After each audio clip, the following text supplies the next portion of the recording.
Welcome to another OUinsider.com podcast. I am on the horn with the Brandon Drumm. Brandon, how you doing, man?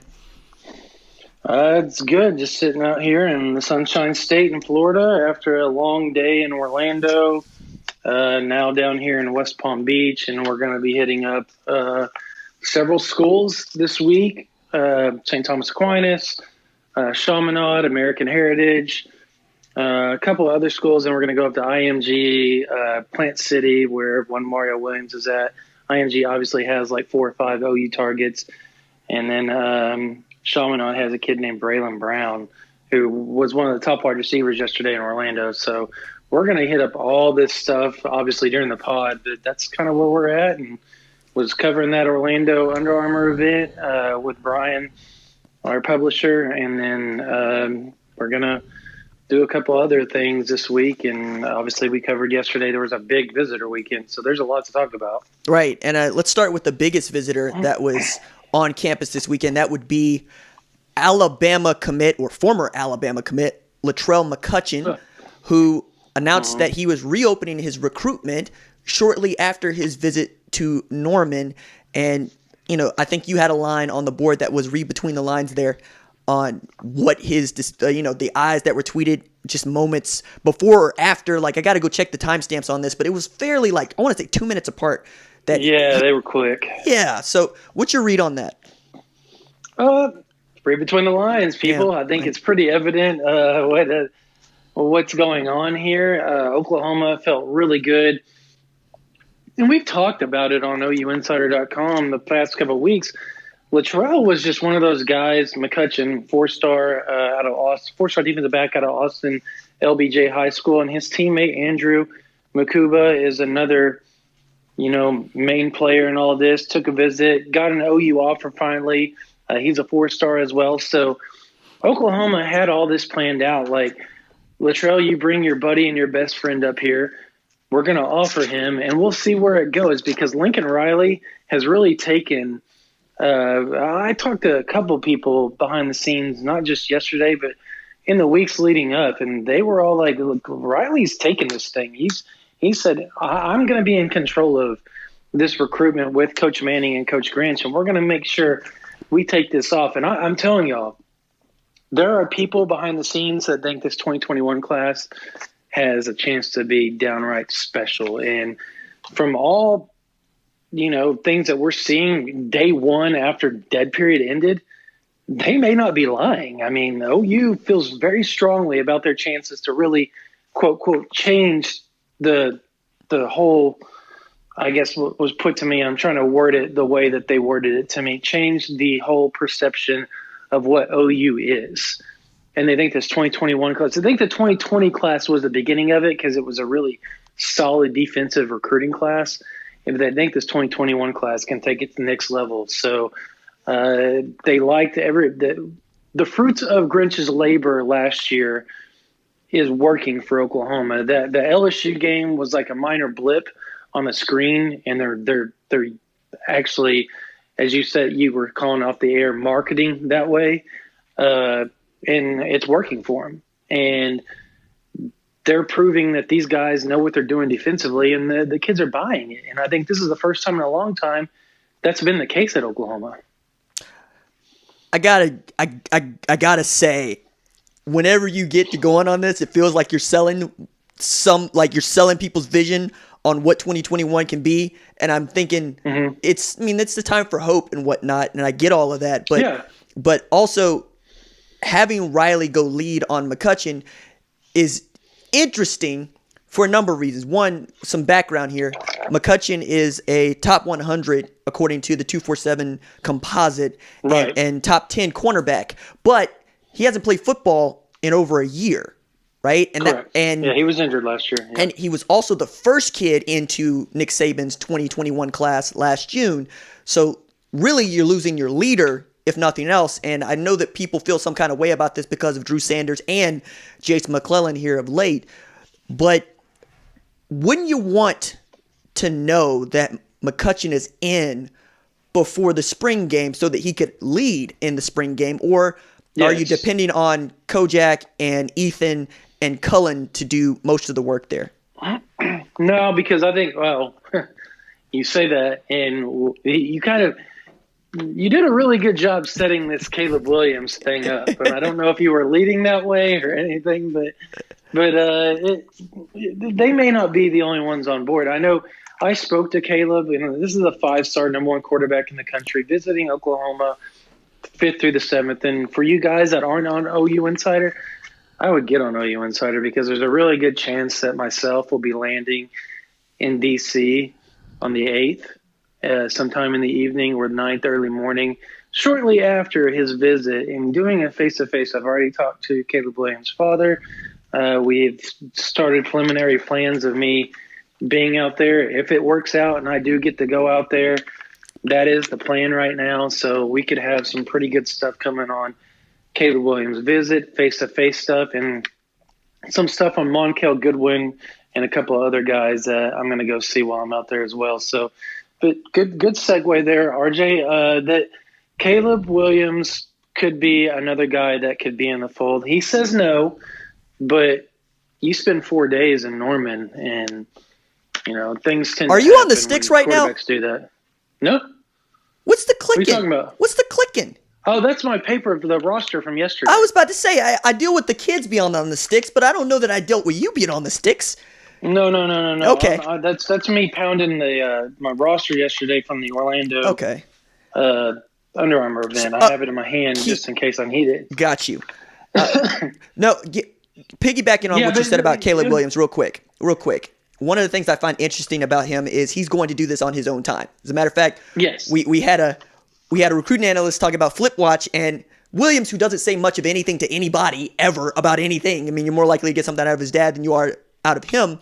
Says, 100%. I'm not on Flip anything. I'm taking my time with this. So you mentioned, being on campus for an extended stay at Oklahoma. He did this with LSU in November, right? And he hung out with Joe Burrow and was texting with Joe Burrow, and he didn't commit. The kid has a tremendous amount of will on this, and also I think that on the one hand, it's going to take a lot to win him. On the other hand, once you do, there's not going to be a Brock Vandagriff situation, or at least I don't think there's going to be. Yeah, once he decides what he's going to do, it's done. But it still feels like it's very much LSU and Oklahoma. And Oklahoma is definitely in the big lead here, and I would say that one because I've talked. Steve Wiltfong has talked about it publicly. I've talked to some people, including him, behind the scenes, and there is reason to believe Oklahoma. I will say this. I talked to a source last night, and Oklahoma feels very strongly about this visit. That's all. That's all, and I reported that on OU Insider. I mean, literally feels very strongly about. Again, you're selling it. You're selling it. I'm not selling it. I'm stating a fact. Like factually, Oklahoma feels strong about. You don't think LSU felt strong about their visit? I mean, I'll put Joe Brady. I talked to somebody out here that covers this area, the East Coast and all that, while I was out here at the Under Armour thing. And the kids, I'll tell you this much, the kids out here, the wide receivers alone, you got Ajayi Hall, Mario Williams, Braylon Brown, all these guys talked about Oklahoma. And I said, well, what about Oklahoma? I said, well, they have Spencer Rattler. And to a man, they're all like, and they're going to get Kaleb Williams.